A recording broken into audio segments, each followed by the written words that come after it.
Hi everyone, and welcome to Alex. This is Alex Samuel, who I know from Wycombe, plays for Wycombe. Welcome, Alex. And Thank you. Thanks for having me. No worries. I'm glad you can join us. Do you want to tell us a little bit about yourself, please, Alex? Yeah. So like Tim said, I am Alex Samuel. I'm 25 years old. I am a striker at Wycombe Wanderers, and I've been here now for coming up to 3 years. So it's been amazing. So yeah, and I'm married. I got married when I was 21, so kind of a young guy getting married. Now obviously 25, so coming up to 4 years married, and yeah, it's all good. It's all worked out really well. Okay, excellent. And from your accent, you're a bit of a Welsh tinge there in your accent. Is that right? Can you? So tell us about your football journey. Where did you start playing football, Alex? Yeah, so I was brought up in a very small town called Aberystwyth, which is right on the west coast of Wales. Beautiful place. I would recommend anyone to go and have a visit. Hopefully it's a hot day, because when it rains, normally rains in Wales anyway, but on those odd occasions of those nice days, it's a beautiful place to visit. But I grew up in Aberystwyth. I was going through the academy system there. I broke through into the first team in the Welsh Prem when I was 15, 16. So quite a young lad playing men's football, and experienced that, which was a huge thing for my development. And then I had a few interests from Man United and Newcastle, looking into that scholarship stage. So I went on a few trials with them, and then Swansea came in for me. Obviously, I loved Swansea as well growing up. They offered me a 2-year scholar. It's kind of an easy decision for me. So I went to Swansea. I was there for probably, 4 or 5 years. So great development for me, coming through the academy, the scholarship, got my 3-year pro there. I had some experience with the first team as well.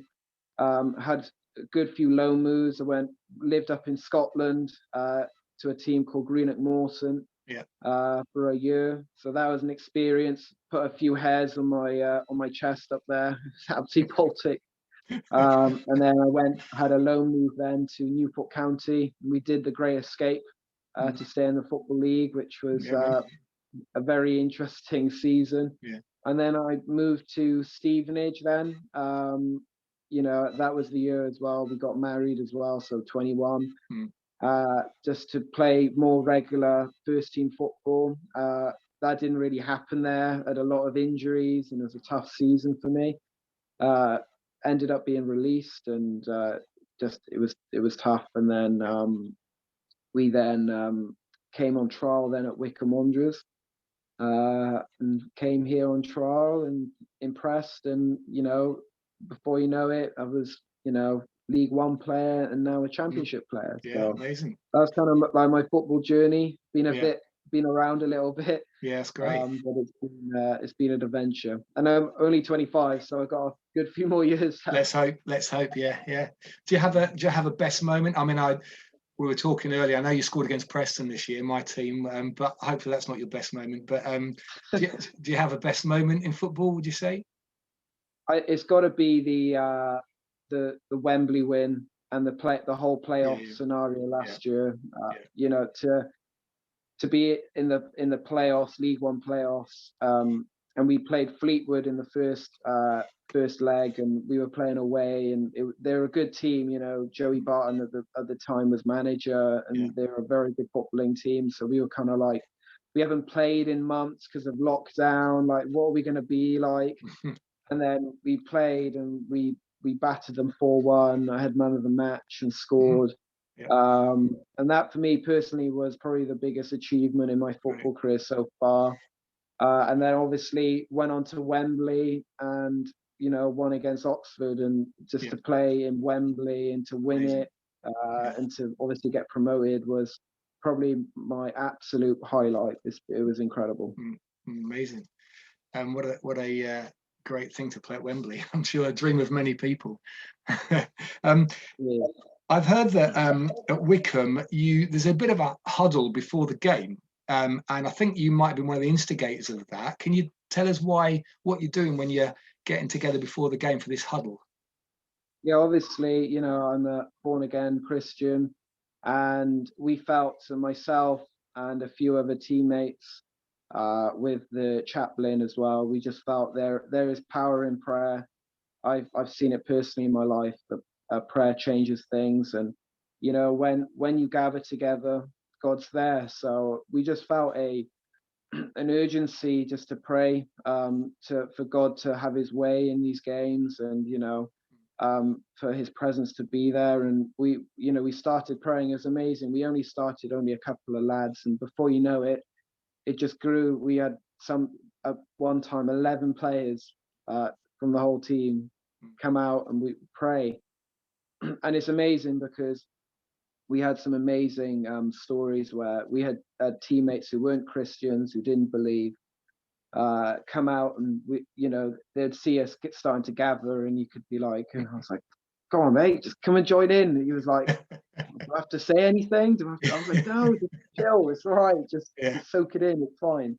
He just prayed, and afterwards he felt God. He experienced God, and he was like, "Wow, I really felt the love." Really felt God's love in it, and so it's amazing. That's kind of what started it all off, and we continue to do it, and it's been amazing. That's great. And you mentioned about being a Christian. I mean, can you tell us how you became a Christian? Yeah, it'd be my pleasure. It was really amazing, my story, because I was not brought up in a Christian household. But I had a really good upbringing from a young age. I didn't have too many problems, and rather just playing football and enjoying my childhood. But about when I was 10, 11 years old, my parents went through a really bad breakup that just split the whole family. It was really tough time. There was a few times quite abusive. It was really tough. I remember feeling very isolated. We've got also a brother who's mentally disabled as well. So all of that rolled into one, and a young lad like myself, there was a lot of problems and a lot of stresses. I just remember they got to a place where I just cried out to God in my bedroom every night, and I would feel him there with me. He was there, and it was amazing because my father left, which was tough in itself because I was very close to my dad. But what was amazing, looking back, and I've been praying about it, God, my Father in heaven, was like, when your dad left, I came in as your father. And from that time, I've never really looked back. I knew God was real. I just knew, I experienced him, but I didn't know the ins and outs of why did Jesus die? What did he do for me? Why, what does all that mean? But, I fell in love with God, his presence, but I didn't understand who he was. Yeah. So that was then a journey for me, a starter to kind of discovering who he is and, how amazing he is. Right. Wow. Yeah. And what has God brought into your life, would you say, now? I mean, obviously that was a tough childhood, and obviously you turned to God. And what do you think what has he brought into your life now, Alex, would you say? Oh, he's transformed my life in every single way. I mean, it was when I moved to Swansea, when I signed for Swansea, my godparents were Christians.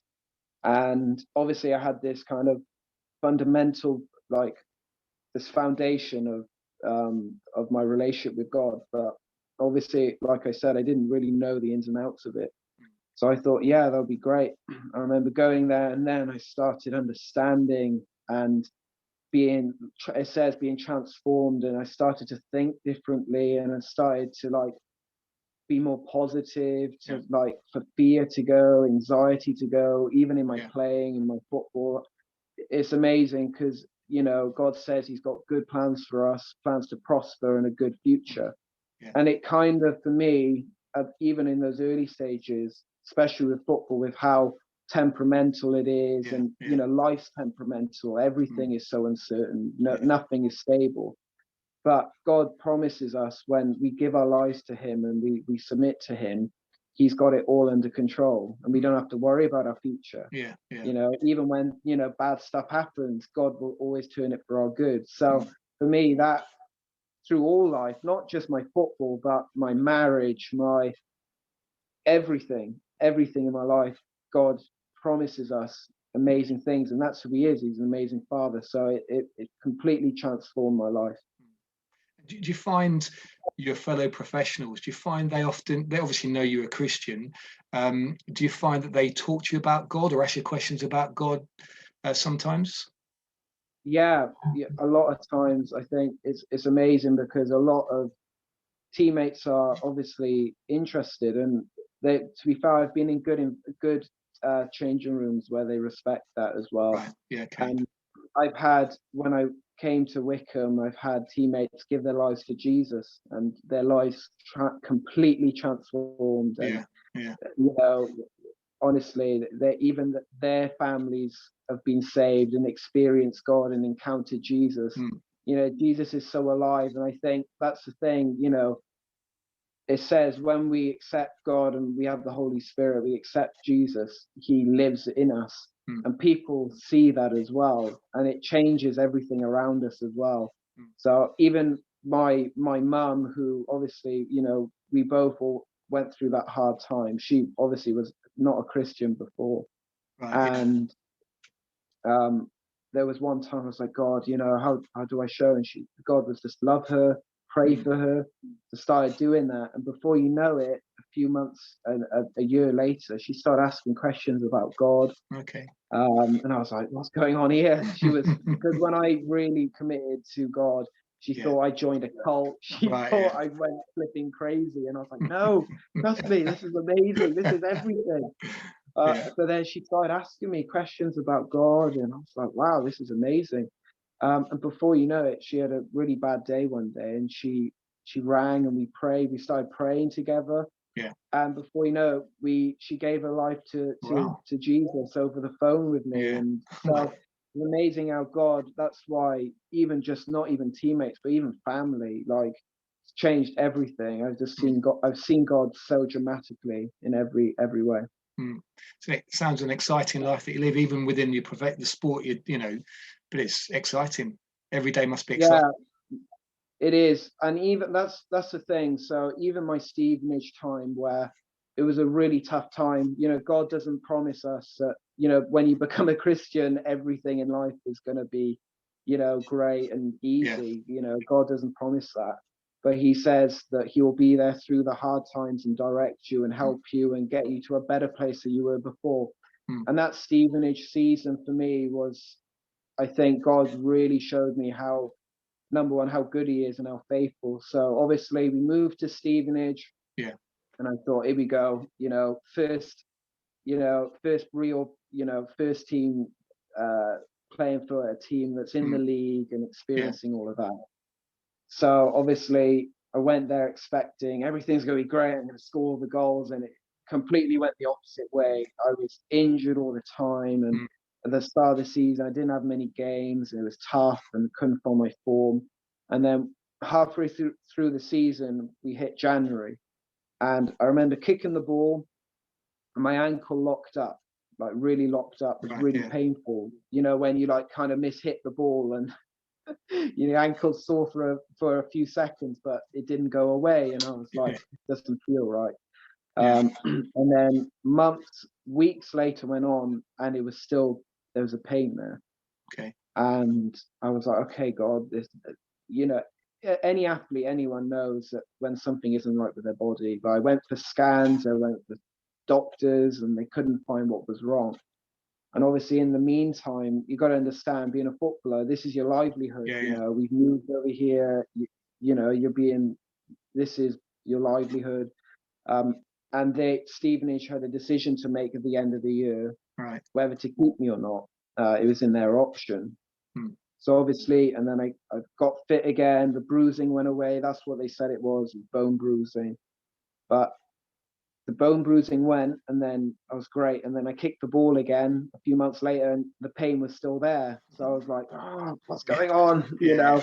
And in the meantime, obviously, I was planted in a really good church that really supported me and helped me. And again, that whole message of whatever, you know, comes against you in life, God will turn it for good. Yeah. So I've really held on to that promise. And then me and my pastor at the time and my wife, we, in the middle of this time where it was getting to the place where Stevenage decided they were going to release me because I've been injured. They didn't know what was wrong with me, and they said we don't want you anymore. Again, that was like, right, okay, God, we just got to trust you in this. All right, you know, show us the way, kind of show us where you want us to go. So one night we decided just to worship and pray to God and ask for direction. And this is why God is so real. So in the middle of praying and worshiping God, God gave me a vision, a very clear vision of the Wycombe badge. Okay. Just popped, he just showed it so clearly. And I was like, I said to Rachel, my wife, and I said, I saw Wycombe. And I said, I don't know why. I don't know the manager. I don't know. The only thing I know is the Beast, you know, Akinfenwa plays for Wycombe. That's the only thing, because I love Bayo when he was at Swansea. I was like, that's the only thing I know. Yeah. So I was like, right, I'll leave that. And then a week later, so obviously my agent was panicking and going, what, you know, we don't know what's going on. We need to find a club for you. You know, because at the end of the day, when my contract would finish, I would have no pay. You know, you've got rent to pay, you've got bills to pay, you've got your cars to pay. So my agent was like, no, Al, we've got to sort you out. And what's amazing is that a week later, my agent called me and he said, Al, there could be a slim chance of one club that could be interested. And I went, oh, who? And they said Wycombe. And I was like, I had to kind of hold my excitement because I was like, oh my gosh, God showed me this a week ago. Like, I already knew this. Wow. So I was like, put the phone down and I ran in to Rachel and I went, Wycombe could be interested.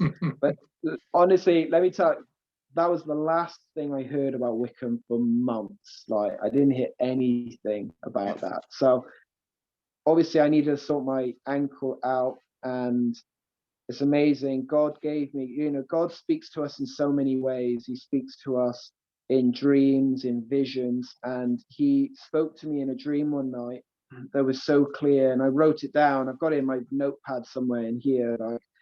And in this dream, I was in Wales. I was in this kind of surgery place, and I was getting seen to by my old Swansea physio. And he said, you know, come up on the physio bed, let me look at your ankle. And I got up on the bed, and then before I know it, I turned around and there were surgeons around my ankle, cutting into my ankle. And I looked again and it was all stitched up, all healed. And these surgeons then gave me this black stone, this like gunky, horrible gunk really. And they put it in my hand and it burnt my hand. Like, it was the first time I ever experienced, like, it was so real, the dream. That's why I know it's from God. I was like, okay. And then after, in the dream, this black, horrible gunk turned into this precious pink jewel. I was going around the streets going, look what God's done for me. Look what God has done for me. Yeah. So in the dream, what it meant was, you know, God was going to turn whatever in my ankle, what was meant for harm, this, you know, it was meant to cause destruction. He's going to turn it into an incredible testimony, something so amazing that you'll be able to share with people. So I was pumped, even though my situation looked absolutely bleak. You know, in the natural eyes, you know, if people would have seen it, they would have gone, gosh, Al, I don't know how you're still going. But I was like, no, God's got a plan. He's going to get me to an incredible place. So obviously I was released, I was injured, and what was incredible. So in this dream, to talk about preciseness and how God is so accurate and is in the detail. So what's amazing is that even the doctors didn't know what was wrong. Obviously, Right. God knew already. Yeah. And we went to these doctors, and they said, "Al, I think we need a steroid injection. I think because we don't know what's wrong." And me and my wife just felt such an peace. We felt God was saying, "That is not what you need." Right. You know. So I was like, "Right, okay." So we went there. They agreed to it because they're the doctors, and you know that. Obviously, I was like, "Okay." But we were praying. We were like, "God, we just want you to have your way in this. You know, you showed it doesn't in line with the dream you gave me." But we went there. I wasn't really looking forward to having a needle being put into my ankle. Not much flesh there. Think about it. It's not very good. So I wasn't looking forward to that anyway. But right before they were going to do it, they looked over my scans once more and they said, "Al, we found a chipped bone in your ankle that needs to be extracted and taken out." Exactly in the dream, what God showed me, you know, that taken out. I was like, wow. And this is even how crazy is this? And, you know, you talk about coincidences, but this is why God is so real. This is not a coincidence. My Stevenage physio contacted my Swansea physio, the one in the dream. Oh, right, yeah. And it was my Swansea physio that sorted out my surgery back in Wales. I'm in Stevenage. I'm 3.5 hours away. Wow, but God knew timing was right, and He knew exactly where I needed to be. And that all happened. Everything in the dream came to pass. So it was the year we had the World Cup. So it was great. I was in my mother-in-law and father-in-law's being fed, and I had my surgery back in Wales, and I was just chilling. But my agent called me and he said, "Al, I've got 2 clubs wanting to give you a professional contract." And he'd be struggling to get me a non-league a conference team. He said, "Al, I've got Newport County, which you played there, they really like you. And also I've got Yeovil, who are a good team in League Two." And he said, "Al, you've got to take this. Like, you've got to take this. This is, you know, you're not paid anymore. You're unemployed. Like, you have to go for this." So I'm like, okay. Obviously, it was tough because I was like, right, God, what am I meant to do? You know. So we came off the phone, and me and my wife prayed, and we asked God, "Look, God, is this what you want for me? Is this where you want me to go?" And we heard God say no. Say no. Because I've got something better for you coming. And I was like, well, how am I meant to tell my agent that? Like, I was like, God, it's me that's going to have to deal with my agent. I'm like, how am I going to say no? Like, he's going to be proper stressed out. So I was like, okay, God gave me wisdom as well, because if I said God told me to, he probably would have ran 10 miles away and went, "Oh, you're nuts, you're crazy." But it was the fact that, especially in Wales, we moved away from Wales. It was benefiting my marriage. And that's when I kind of said, but still he was fuming. My agent was gone. He was not happy because understandably, logically, it's nuts. Like, it's crazy. You've got these 2 professional contracts, especially in my situation. I've just had my surgery. I don't know if it's worked or not. And obviously pre-season's coming up soon for the next year, and I haven't even done anything in 6 months. So it was a jump off the cliff moment for me, and that was something that my faith in God really grew. And it was amazing because also in the vision that God gave me about the Wycombe badge, God spoke to me as well, and he said, wherever you go next, teammates are going to be saved. You're going to lead teammates to me and to accept Jesus in their hearts. And you're going to be doing Bible studies and all of that stuff. So that was another promise that was kind of in my mind. And obviously pre-season had gone, okay, for the next year. Heard nothing. And I was like, God, I really need help here. I'm like, yeah, you need to come through. It was a week before the season started. So pre-season had gone. It was a week before my season started. And I messaged my agent. I said, you know, you've got to have something now. I mean, I've got a week left and I haven't even started properly running yet. Yeah. And he said, look, Al, the only thing I've got for you is a Yeovil trial game now. So it went from a contract to a trial game. So I was like, oh my gosh.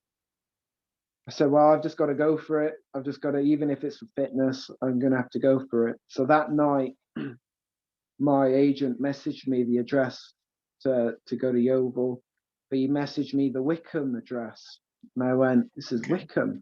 Right. And I looked at it and I was like, and I messaged him and he said, Wycombe have just come in and asked you to go on trial if you want to go. Wow. Yeah. And I was like, yes, please. Wow. Amazing. So I went there. I was there for a month trialing, and again, it was a miracle because I could not run. I was so unfit. I couldn't hit the goal. I was all over the place. But God promised me that. It was a promise, and that's how faithful He is. And He, in a month, gave me a professional contract there.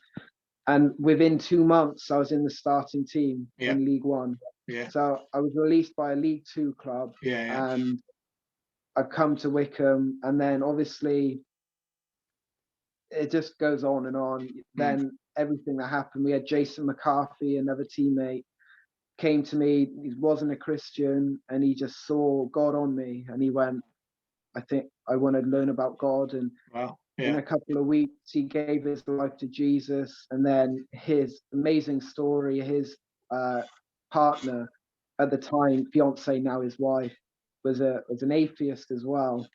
Didn't believe in God. And Jason made, I mean, a dramatic change. Like God really changed his life. Yeah. He was a different person. Yeah. And his partner was like, this is a different person. And they were going, but then Jesus, we were praying for her in the hotel rooms when we're going on away trips. We always do that. We always pray together as a team as well.